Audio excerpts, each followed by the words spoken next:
All right, let's do it. Let's add data generators to our project. Forging Fabric courses with advanced topics such as entities, custom structures, and 3D armor models linked in the description below. Alright, we find ourselves back in IntelliJ once more, and in this tutorial we're going to be adding data generators to Minecraft, or rather to our project. So some of you might already know what this is, but the general idea is that data generators are there to automatically generate the JSON files that we've been painstakingly making ourselves, copying over, and these all can be generated by the code. Now, before, the people who didn't know this say, why have we been using the, JSON files and just copying them over all the time instead of using this? The reason is because I sort of changed my mind on data generators a little bit. I'm going to quickly explain why. So the thing is that the setup cost is going to be quite, a lot of time, as you have probably already noticed with the timestamp of this video, like how long this video is, because adding everything via data generators is quite a lot of setup costs. So if you have a small mod, let's say, that just adds like a couple of items, maybe a few blocks, then honestly, I do not believe that you need this. If you have a bigger mod, that maybe adds a lot of recipes, that adds a lot of blocks, maybe even a lot of, maybe something like a lot of stairs and a lot of blocks that have very particular Blockstates JSON files, right? The button and things like that. Then I can see there is a very good reason why you want to add a data generators to your project as well. What I think every project can probably benefit from is the recipe provider and the loot table provider. So basically generating the loot tables and the recipes automatically via code. I think the block state and block models as well as the item models are, sometimes useful, sometimes not. I'm not 100% sure on them just yet. It just is what it is, but we're going to basically go through, make the recipe provider loot tables. This is going to include loot tables for blocks, chests, and entities. As well as when we look at the recipes, we're also going to make a provider for our custom recipe. So this will include the recipe that we have made for our gem cutting station. So it's going to be this one right here. And this is also going to be turned into, some code that we can then use to generate a JSON file. So all of this and more basically awaits us in this great tutorial, the only data gen tutorial you're ever going to need. So let's start by making a data gen package. In our tutorial mod package, right-click, new package called data gen. And then inside of there, we're going to need quite a few classes. So first of all, we're going to need a custom package. We'll also need another package called loot. And then in the data gen folder, we're going to create all of the classes. So this is going to be the data generators class.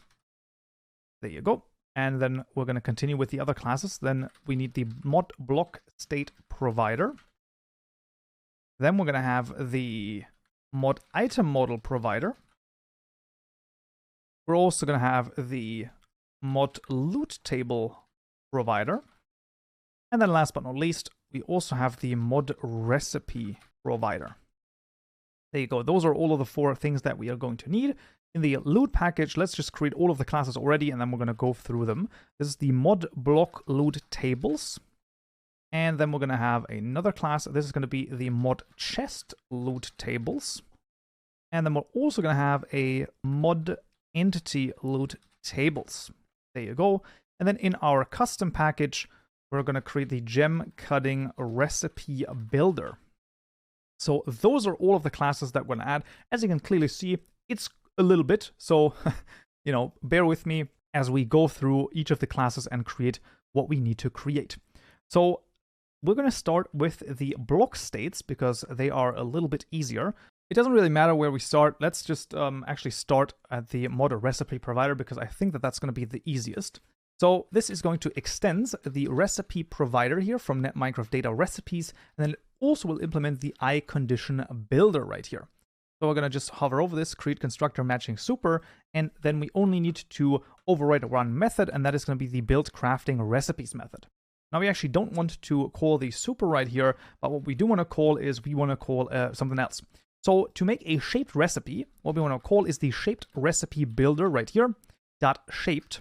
And then here we put in the result, as you can see, item like result. So we can put in the mod blocks dot, and then for example, the ebony door dot get. And then after the last parentheses, we can do some more things. So this is going to be a builder. I mean, obviously it's going to be a builder pattern, right? Builder is in the name. So what we can do is we can then define certain characters. So we can define the symbol E, for example, right here, and that's going to be then the ebony planks. So mod blocks.ebonyplanks, ebony planks, there you go, .get. And then we can specify a pattern. So the pattern actually should be called 3 times. And this is going to be a string. So E, E, and also E, crazily enough.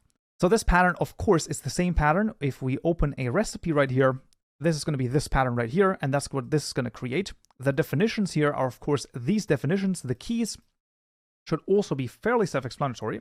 And now we're going to have something that's going to be very interesting. And that is going to be the unlocked by. So this is going to be a criterion. This basically adds pretty much an advancement to Minecraft, which basically says, okay, if you have a certain item in your inventory, then this actual recipe is going to unlock. So has ebony planks, this is what I'm going to call it, and this is going to call the inventory trigger with an item predicate dot builder dot item dot of. We want mod blocks dot ebony planks. So once you have the ebony planks in your inventory, then basically you're going to get this. And then after the second parentheses right here, so not the get parentheses, but the of parentheses closing one, we want to call build. And then at the very end, we want to call save and pass in the parameter here. So the finished recipe consumer. And this is one example of a recipe in theory. So you might be like, that's quite a bit. It's like, I mean, okay, it's maybe a little bit, but it's not that crazy. The cool thing is, though, what you can do is you can middle mouse button click on this recipe provider, and then you can actually get to see all of the vanilla recipes and how they're done. So let's just go through here, build crafting recipes, and here you can see, if I can zoom out a little bit, here are all of the different recipes, and you can see here also shaped recipes. So as you can see, they're all there, and basically, well, all of it here for you to look at. I highly recommend doing this as well. And I mean, right, if this hasn't been obvious, you're definitely going to need a little bit of Java knowledge here to get through this. A lot of this is just, you know, quote unquote copying stuff over, but at the same time, I do recommend at this point in the tutorial series, you're going to need it. Otherwise, you're really going to struggle in the future as well. So let's just continue with a shapeless recipe. So that's just going to be the shapeless recipe builder, crazily enough, called shapeless then, the actual method. Mod items.citrine.get, and then what we're going to do is we're going to call the requires the modblocks.citrineblock.get, and then this is unlocked by. I'm actually going to copy this over because it's going to be pretty much the same thing as this one actually, so we can just copy this over as well, and then we can say this is actually the has citrine block, and then instead of the ebony planks, we're going to look for the citrine block. So this is going to be the citrine block. There you go, and that should be that as well. So pretty, I mean, fairly self-explanatory, all things considered. Let's also get the other one. So this is going to be the, you know, the citrine to citrine block right here. So that also works. And then we can also craft this. All of this is, of course, as always, available to you in the description below. GitHub repository and individual gist as well. The good thing is that once you've set this up once, setting it up in a new, you know, different project is actually fairly straightforward. You just, you know, delete all of the contents of the particulars and then just, you know, switch them out with the other, well, contents basically. And because I love it so much, we're now going to do the recipe builder, the custom one right here, this one. So this is very interesting. I've actually never seen that before, and it overall is not that difficult. However, it is a little bit, I mean, I would say hacky, and also if your custom recipe, so if this custom recipe right here from the cutting station, for example, differs any, you know, in any way from mine. So for example, instead of 1 ingredient, you have 2 ingredients, things like that. You're just going to have to do these, you know, different. You have to basically do some work yourself. You can't just like copy over everything that I'm doing. If the JSON file here is pretty much the same, so you also only are looking for 1 ingredient, then you can, of course, you know, pretty much copy it over. And there might be better ways of doing it, but this is just the way that I have found it to work. So this is going to implement the recipe builder right here. And we're going to hover over this implement method. So those methods we have to implement, and then that should be fine. Now, what I will do is I will actually copy over the entirety of this class because it's going to be, it's quite a lot actually, 100 and few things here. This is the gem cutting recipe. Oh, interesting. That is actually a gem cutting recipe. Station recipe. There you go. Serializer. That should be fine. And that is pretty much all that we need to change. Otherwise, we should get no errors. So you shouldn't get any errors here. And that is okay. So what is so interesting about this? Well, I mean, I pretty much just took a look at the shape recipe and the shapeless recipe builders and sort of just, you know, copied over a bunch of stuff from there and then went from there. So we won't have any group right here. So I've pretty much, got rid of the group because I am fairly certain that my custom recipe can actually like serialize the group if I have it. So this is why I just pretty much just, didn't even like save it here. I'm just returning this itself. We have to override it though. This is a method that we do have to overwrite. And well, apart from that, the rest here is pretty much the same as the shapeless recipe builder, I believe. And then the result is the interesting thing. So this is a finished recipe. And here, you can see this result right here is created right here. This should be right here in this one. So we're creating a new result with the ID, a result, a count. So this is how many of the result are going to be, well, created. In our case, this is, I believe, also not serialized for us. So this is actually serialized. However, it's not used. The reason for this is when we actually take a look at our recipe. So the serializer just gets the output from this one right here. So we're actually getting an item stack output right here. So this would save the count as well. However, in our custom block entity, if I'm just, gonna make a quick detour here in the gem cutting station, at the very end right here, we're actually only increasing it ever by 1. This is something where you could, for example, I'm just showing this. If you want to have a count, you can just do this as well, get count. So then you're going to increase it by whatever the count of the result item is. We're just going to stick it with 1. I don't want to, make this more complicated than it has to be, even though, I mean, at the end of the day, it is very complicated. So it just is what it is. The interesting method right here is the serialize recipe data method. So as you can see, this one reads in the ingredients here as an array. So you can basically see we're reading in the ingredients here in an array. And, we're then basically just going to continue and add the properties. So this is going to be, each of the actual items here. If the count is more than 1, then we're going to add a count as well. And then we're also going to add the output. This is pretty much, once again, the brains. This right here is sort of the corollary to the other method. So in the serializer, the from JSON right here, right, where we actually read the JSON, this is the corollary to it, right? So the serialized recipe data, this saves the JSON pretty much. So that is one of the most important methods in here. Apart from that, the rest should be fairly self-explanatory. It's pretty much all boilerplate. And like I said, if you have a crazy different recipe, then you're just going to have to play around with this. And hopefully you're going to get your custom recipe done as well. So what we're going to do then is here, what I'm going to do is I'm going to just make a new gem cutting recipe builder. And then we're going to put in the mod items. So the first one is the ingredient mod items.rawcitrine.get. Then we have a citrine. Then we get a citrine, so this is the result, citrine.get, and then we're going to get a count of 1. We're going to make this unlocked by, and I'm actually going to take this as well. I'm just going to copy it over quickly, so this is going to be fine. So this is unlocked by the has raw citrine, and that is pretty much it. And just for the sake of argument, I'm actually going to make a second one, just because why not? So let's just do, maybe let's get the actual mod blocks dot, let's get the ore. So let's get a citrine ore ore.get. Should work as well, because this takes in an item like, if I'm not mistaken. Yes, an item like. So this is why you can also pass in a blocks here. This is very useful to not have to do this. And then here we get the raw citrine, just for the sake of argument. So this is going to be has citrine ore as its parameter here actually. And then we're going to say if you have the citrine ore, then you're going to unlock this recipe. So now 2 different recipes here would be created as well. So this is actually all of the recipes done. Now let's go to the data generators class and actually generate them. So we're going to generate this, as well. Let's start with this. So this is going to have an add mod and then .eventBus subscriber and then parentheses mod ID equals to, of course, tutorial mod.mod ID, and then the bus is equal to the mod.eventBus subscriber.bus.mod. Very important here, and then we should be fine. Here we'll have a public static void gather data method, which is going to be calling having the gather data event as an event parameter here. And then very important, don't forget the subscribe event on top of the method, and then we should be fine. Here we want the data generator, netminecraft data generator, which is equal to the event.getGenerator. And then we also need something else, but we're going to have this in just a moment. This is going to be the existing file helper. Existing file helper equals to event.getExisting file helper. We're going to need those for the block states and the item model files as well. So then we're going to do generator.addProvider with a new mod recipe provider and then passing in the generator.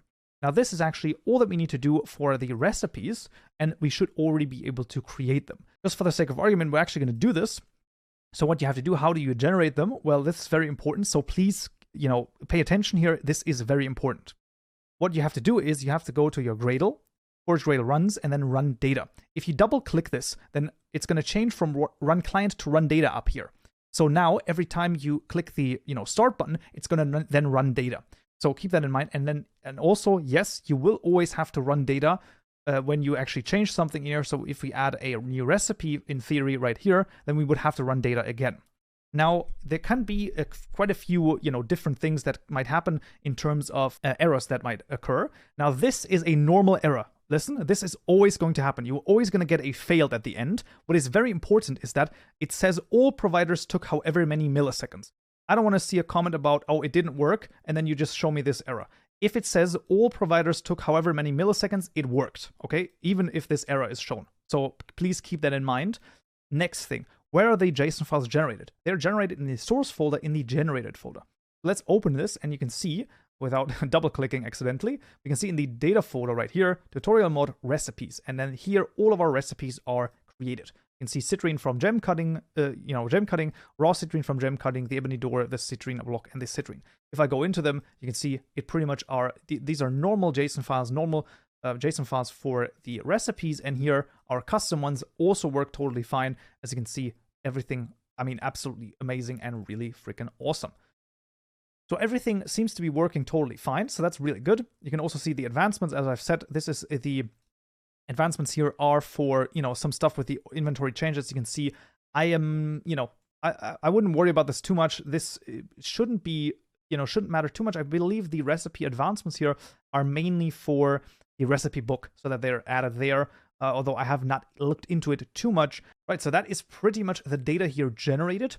And this is the first step, so the recipes. Once again, what I want to draw your mind to is right here at the top. You see now it is run data.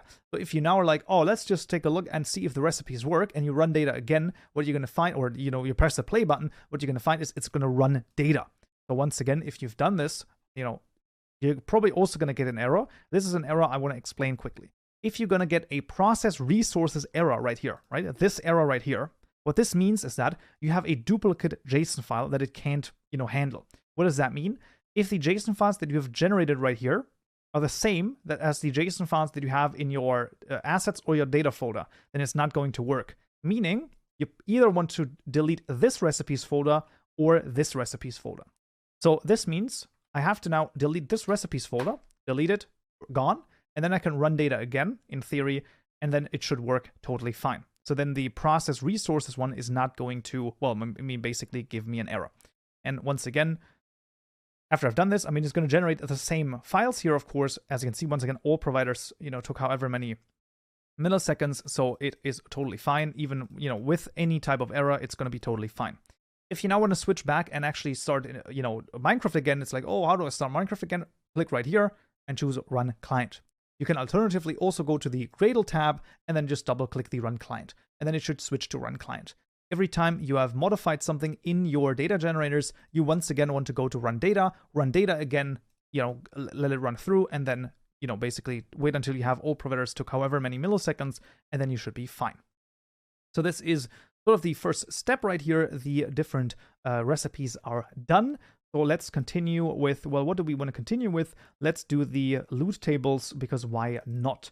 So for the loot tables, we actually want to do the different loot tables classes first. So let's start with the block class. So this is going to extend the block loot class. This one right here, Minecraft metadata loot. And this will need one method overridden, I believe, add tables method. And I believe that that's already it. No, it's actually not. We also want to override the get known blocks method. So this is very interesting. What this is going to do is this is going to need an iterator of all blocks that you want to basically have loot tables for. So what we're going to do is we're going to say modblocks.blocks.getEntries.stream.map. No, actually not the iterator. We actually want to do a map, and then a registry object ::get, and then after this : iterator. Now, this might look absolutely freaking insane to you, No worries at all. This is, just some boilerplate Java code, let's say, that's basically is going to turn every block that we have registered here in this deferred register into, well, an iterator, basically, so that this method can use it. That's pretty much all that we're doing here. So this is just going to be sort of a list, roughly speaking, of all of our blocks. Now, what this also does is it means that for every block that we have in our ModBlocks class right here that we're defining, we need to define a loot table. Otherwise, it's not going to work. This means all of them will need to have a loot table. Now, usually you have all of them have a loot table. Sometimes there are specific ones which might not have loot tables. However, this is usually something you can define. I'm not 100% sure. I believe that in this case, actually, we don't have any block that won't have a loot table, so we're going to be fine.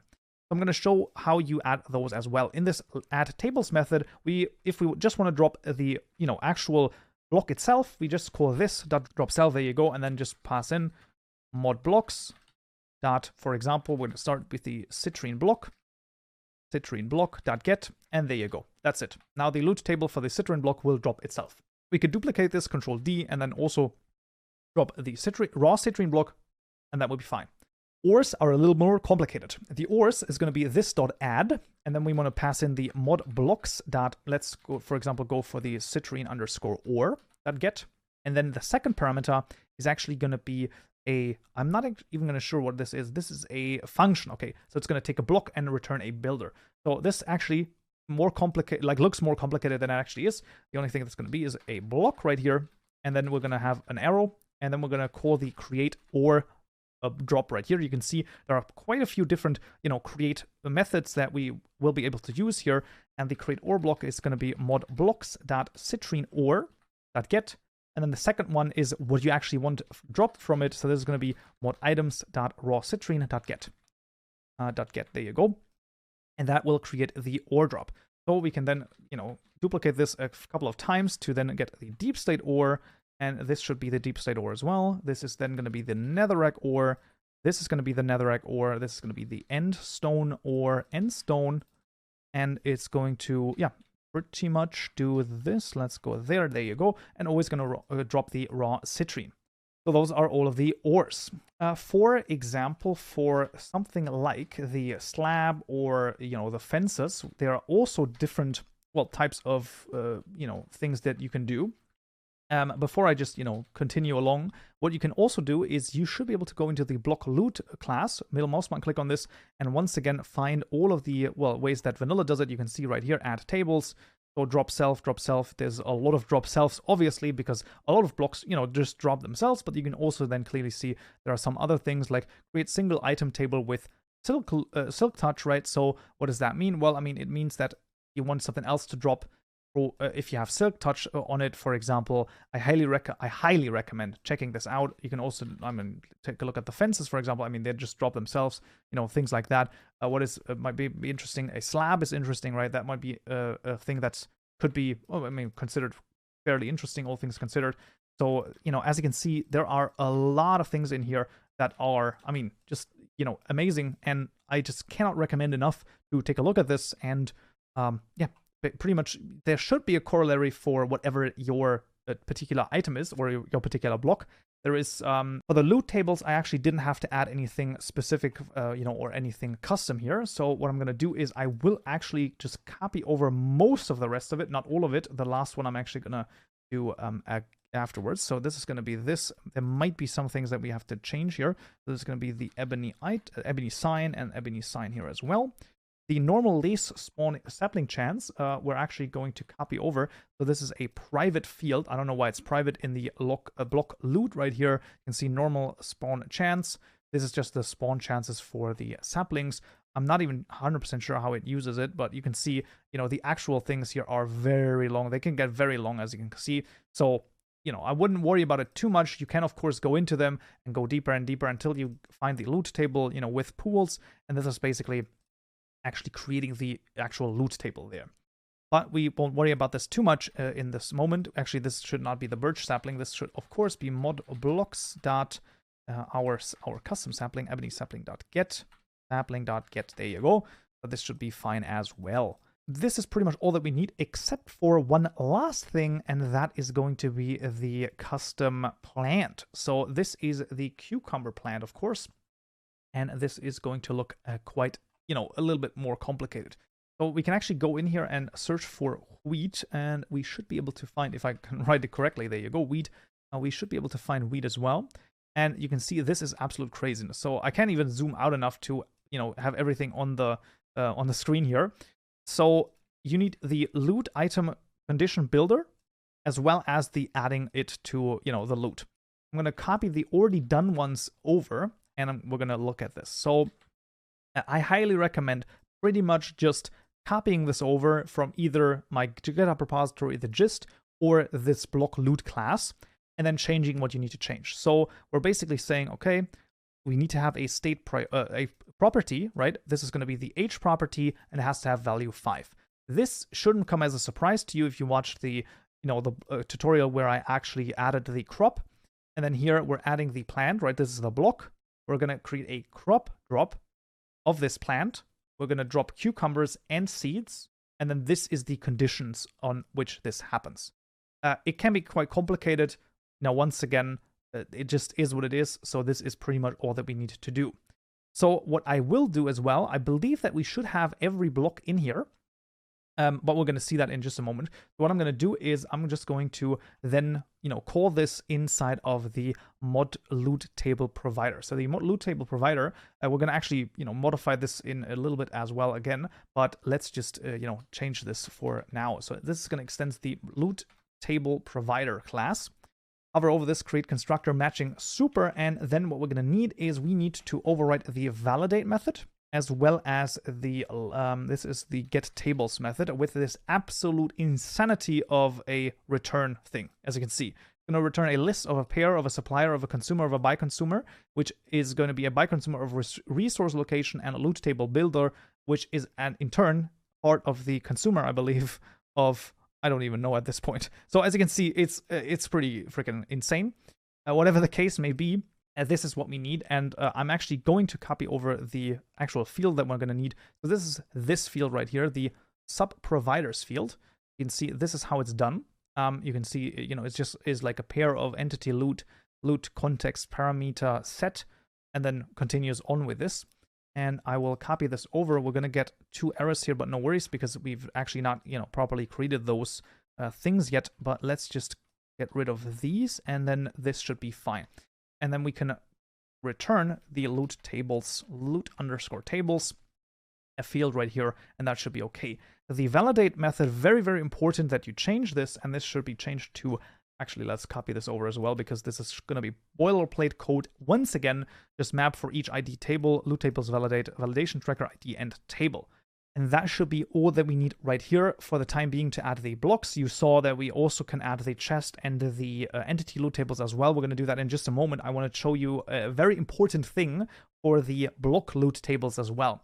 And that is going to be the following. Because we're going through every block right here, once again, like I said, we have to add every block that we've added into this loot table. So for every block that we have, we need to have a loot table associated with it. So what we're going to do is we're going to go into our data generators and get the actual loot table provider, generating stuff. So this is going to be generator.addProvider with a new ModLootTableProvider, and then passing in the generator there. So this should be all that we need to do. So let's switch to run data and run the data. So either this is going to go through and we're going to be fine, or it's not going to go through and we have to add something else. But that's going to be, either way, I'm going to be fine, because I actually want to show you the error that might occur if you have not added all of your blocks there. But I believe we should be fine. Let's go to the ModBlock loot table, and let's see. All providers took however many seconds. So as I've said, once again, those errors don't mean anything. As long as you get this, everything should be fine. So now in our loot tables, we should be able to see all of our different blocks right here. And whatever you want, ebony leaves. What else do we want? Maybe the sapling. We have the wall. That's just a self anyway. Slab is interesting, because you of course have 2 different slabs sometimes. So there all are. And I believe if I were to run this again, we would run into the same issue with the, hey, we have 2 different JSON, we have the same JSON files when we process the resources. There you go. Once again, process resources means that because you have the same JSON files right here as you have down here in the loot tables one, they are going to, well, duplicate, and we don't have, you know, anything set there. So you need to either delete it. I highly recommend when deleting your custom JSON files right here, right, that you've created, make a backup of them just in case. Because, you know, if you just delete them and then they're gone, would be kind of, you know, not that good. In this case, we only have 3 loot table files, so I'm actually going to be fine with deleting them. And what I'm going to do here, just for the sake of argument, I'm just going to comment out the first one right here, right? So the citrine block. So this would mean that actually not every block that I've specified right here, right? Because this is specifying every block that we have is not getting a loot table. So this one block is not getting a loot table. And what that means is we're going to get a different error here. So let's just run data once again with one block not having a loot table specified. What is the error that we're going to get? Well, we're going to see that in just a moment. We should get it, hopefully. Banking on it. So let's see. There you go. We're gonna get this, and then also in the run data, if we actually go in here, you can see this looks different than the hey, all loot tables have finished. As you can see, the recipes finished, but the loot tables did not. We're gonna get an invocation target exception. If this happens to you, you should find something like this: missing loot table for blah blah blah for the blah blah blah.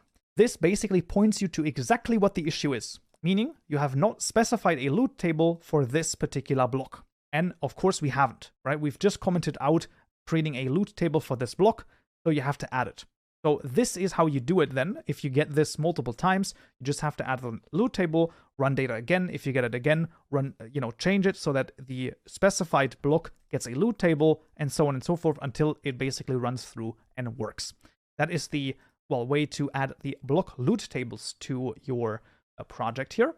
And then we can continue with the 2 other loot things, basically the chest and the entity loots. Right, quite silly of me, of course, the mod entity loot tables is not going to work yet because, funnily enough, we don't have an entity yet. But we will see this in the, let's say in the coming tutorials as well, once we actually add an entity. That's kind of funny, to be honest. I pretty much forgot about that, but that's okay, no worries. We're going to still add the chest loot table, and that's also going to be interesting. So this is going to extend the chest loot, and this will require 2 things. Number 1 is the accept method right here, and then also we want a resource location. So what I'm going to do is once again show the chest loot class right here, and you can see the built-in loot tables here are just resource locations pointing to the actual location, and then it's it's craziness, right? As you can see, we're just generating the actual loot. For some of them quite long. What I will just do is I will just take something like the igloo chest, and we're just going to copy this over. So we're just going to put it right here. And then let's just, get rid of this craziness and just make it somewhat readable. Because it will look weird one way or the other. I'm just going to do it at the adds and the applies always. There you go. Another add, and then another add, and then another apply, and then another with pool. Yes, and then another add, and there you go. And instead of using the igloo chest, I'm going to copy over the actual resource location. There you go. This is the custom chest loot. We're just going to pass this in, and there you go. That would be everything that we actually need to put in here. Of course, it should be fairly straightforward to understanding what you have to do here. Overall, I would just highly recommend, number 1, taking a look at the chest loot class to understand how they add the different loot tables here, and then also just playing around with this. That's pretty much the best thing that I can do. I'm not going to go through the entire loot table, pool craziness, this thing, because it would just take another 30 minutes extra, or maybe even an hour or something like that. So I highly recommend play around with this, and then hopefully you're going to get the, loot table that you want to create. Now, this now needs to be added to the data generators as well, but first, actually, it needs to be added to the loot table right here. So what we want to do is, after the first parameter right here, we want to make a new pair.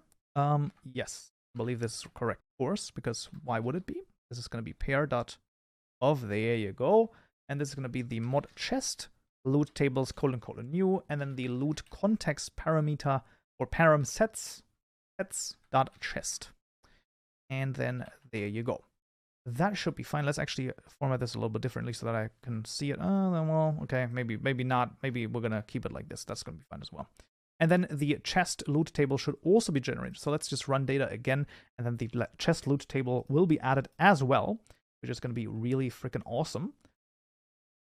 So those are, you know, some of the interesting things. And then the most, I would say, the most complicated thing is yet to come. So there you go, loot tables chests, there you go, and this is the custom chest loot. Now, we're not using it at the moment, of course. However, you could be using it in either, for example, you know, I mean, you could use it in custom chests, maybe in custom structures, which we're going to see in future tutorials as well. So, you know, just a custom chest loot table here as well. Then next things next, what do we want? We want the item models next, because they're a little bit more, you know, easier than the actual block state and block models. So for the item models, very important, and the block models as well, I'm not going to generate the item models for blocks. Reason being, I just couldn't figure it out how to do it easily, properly, and I sort of was like, you know what, honestly, out of all of the JSON files that we have, the item models for blocks always look like this. They just point to the block model JSON file. Honestly, it's going to be very straightforward to just do this and copy this over. I mean, it was pretty crazy. If you have any resources on how to do it, I'm going to be happy to take a look at that and possibly, you know, make an addendum for this tutorial. But however, I don't know. So we're just going to get through this and make the item model files for the items. So this is going to be the item model provider, of course. Let's hover over this implement methods. This is the register models method, and then hover over again, create constructor matching super. What we can do is we can eliminate this mod ID right here, and then just pass in, of course, our tutorial mod.mod ID. There you go. And then what we're going to need is I'm going to make two different private methods. So I'm going to actually just copy them over. This is the simple item method and the handled item method, which is just going to make our lives a little bit easier. I am not sure why the item model provider doesn't really have any, you know, methods to it that are going to help us, but that's going to be fine. So simple item, I mean, just creates a simple item, so it should be fairly self-explanatory. So it pretty much just looks like this. We're just going to say simple item, and then pass in moditems.citrine.get, and that's it. For the handheld items, those are going to be all of our tools. So, I mean, pretty much just these tools, right? Handheld item, passing in the item, and that is it. And the rest can just be the simple items. So once again, I'm just going to copy this over. This is going to be the, oh, did I actually legging? Okay, legging, that's actually kind of funny that I forgot the S there. Okay, fair enough. Ebony, sign, there you go. Okay. Right, but that is pretty much all of the items, actually, I believe. Not very interesting, to be honest, and like probably the easiest class of them all. So this is going to go into our data generators once again. So this is going to be the generator.addProvider with a new item, mod item actually, mod item model provider, passing in the generator and the existing file helper right here. So that's very important. Run data again, and this should generate the model files as well now, the item model files, and then we can also delete them from our actual tutorial mod assets folder down here as well. Let this just run through, and then we're going to see we should not get any errors for the first generating. And let's see the all providers, you know, run through in however many seconds. That's great. And then here we now have a assets folder. You can see all of the item models done as well. So we can now go in and delete all of them as well, because otherwise, I mean, we're going to run into issues. It's going to be the axe, boots, button, actually the button not. There you go. So you know, keep in mind which ones you have to delete and which ones you don't. You don't want to accidentally delete one and then you actually need it. This should be the staff as well, the sword, cucumber, and the seeds, the data tablet as well, the dowsing rod. We also want to get the sign, believe, yes. We also want the sign is an interesting one. I'm not actually sure. I think the sign is correct. Yeah, because it points to a specific item texture and not a block texture or a block model file. That's why. The gem cutter tools. I want the honey bucket. I don't even know the honey bucket is in here. That's actually very interesting. Let's actually keep this for the time being. The magic dust should be in here as well. Yeah, it is. Oh, there's the honey bucket as well, so we can do this. The pink rose is a special case. The raw citrine is fine, and then that should be all of them. So let's delete them. 21 files. Does that make sense? Is this the correct amount? What we can do is we can just see how many files this is. 20 files. So we deleted one more than we should have. Well, we're going to see. I mean, this is the good thing. When you go into the game, right, run client, then you're going to see, okay, I've deleted one, something is not going to have an item texture, so we're going to be fine with that as well. So no worries. Let's actually run the data and just see that whether or not we have any, any duplicates here. The music disk could probably also be handled via the models right here, but I'm not that worried about it at the moment. Like I said, it's really just the idea of that you can see how it works. Okay, we don't have any duplicates, that's great, so we should be fine. Right, so this is the item model provider, and then the mod block state provider, which is probably the one that I'm really happy about this one, because it's not at all. So this is the block state provider, of course, implement methods, so there you go. And then what we want actually is this is very important, haha, see, because this is actually a mistake. Oh no, yes, exactly, because this is the wrong block state provider. I don't know why it's called the same. It's very, very annoying. So what we want, delete all of the imports. If we actually press Alt and Enter on it, you can see there are two of them. And we want this one. We want NetMicroForge client model generators. Very incredibly important. Get the correct block state provider. And the way that you can see this, whether or not you have the right one, first of all, of course, via the import. Second of all, when you implement the methods, you implement the register, state, and models method, and not the other ones, basically. Hover over this again, create constructor matching super, and then we can go. Let's get rid of this mod ID, and then tutorial mod.mod ID. In the register, states, and models method, there's going to be a lot of things that are going to happen. So first and foremost, I'm just going to copy over once again a few things. You can see this is just the simple blocks. So this will just generate a simple Blockstates JSON file as well as a simple block model file. Very straightforward, nothing too crazy here. Then we're going to see some particular ones, and that's going to be, for example, the button, the pressure plate, the wall, and the fence block. You can see we're just calling particular methods that are from the BlockstateProvider class. So we can actually go in here and we can see some different things. Simple block item, axis block, horizontal block. You can see there's quite a few of them. Directional block, stairs block. We have button, pressure plate, sign block, even four-ways block, fences block, fence gate block. So there's a lot of things in here, and you can continue to go through. Pane block. We have the door block. I mean, all blocks are pane, but I'm just kidding. Trap door block. As you can see, there's a lot of them. Highly recommend looking at that as well. And I will actually copy over everything, including, let me actually see. Yeah, we're going to copy over everything except for, once again, the crop, because for that we're going to need something actually made by myself as well. So this is going to be the, okay, the flower pot as well, apparently. So that's great. Let's just do it like this. That's also very interesting that the ebony sapling has the pink rose texture right here. That's probably just a mistake that accidentally snuck itself in there, but that's okay.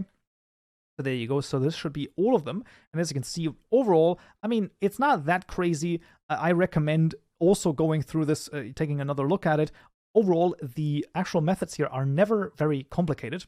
They basically always have, a particular block that you have to pass in here, and then you call the block texture. So this is the block texture method, which just basically makes this block into a block texture resource location.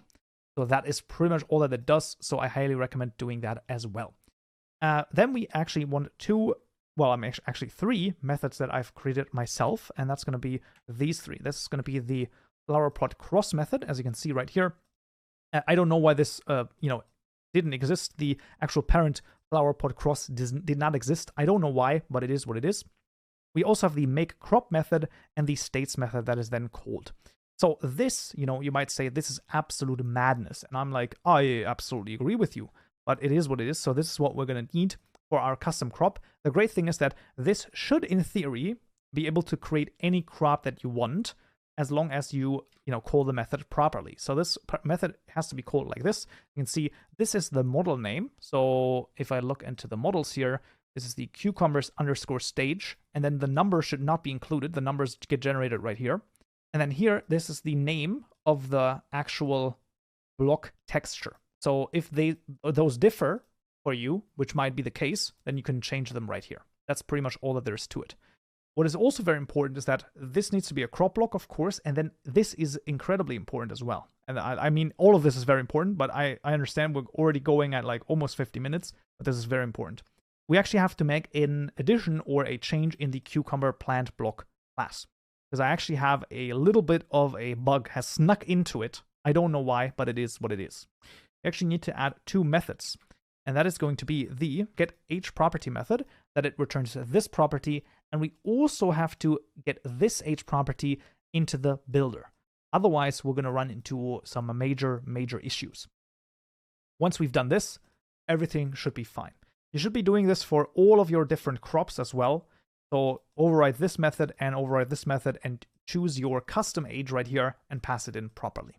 After that is done, this should now also work and should generate the model file as well as the Blockstates file correctly. Now, creating this has actually been quite a pain. It took, a couple of hours actually doing this. So, yeah, but it will work and it should be fine. And this is all of the Blockstates stuff that we have to add here. So last time here, we can go into our data generators class and then create this. So I personally like to have them before here. So I'm going to say ModLootTableProvider, passing in the generator as well as the existing file helper. And then we can run one last time, hopefully the run data right here, and we should get, in theory, all providers took however many milliseconds. If we're getting any type of error, we can of course also look at that as well. That should be fine. Let's see what we can see. This is also probably going to take a little bit longer. That's going to be fine. There you go. All providers took however many milliseconds once again. There it is. So it almost took a second. Wow, that's a lot. The Blockstates took quite a bit. There you go. But now we can see here the block model files and the Blockstates JSON files as well. All of them right here. And then what we can do is highly recommend don't delete the folder, but because actually there's a tiny amount of things that we actually want here to remain. So we're gonna select the first one, hold Shift, select the last one, then everything in between is gonna get selected. And then we can deselect it by actually clicking on something with the control held down.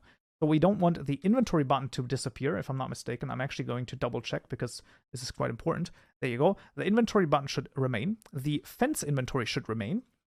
We want our citrine lamp to remain. So this is going to be the citrine lamp. Where is it? On and off. There you go. Both remain. We want the citrine wall inventory to remain and the gem cutting station. There you go. The rest, delete.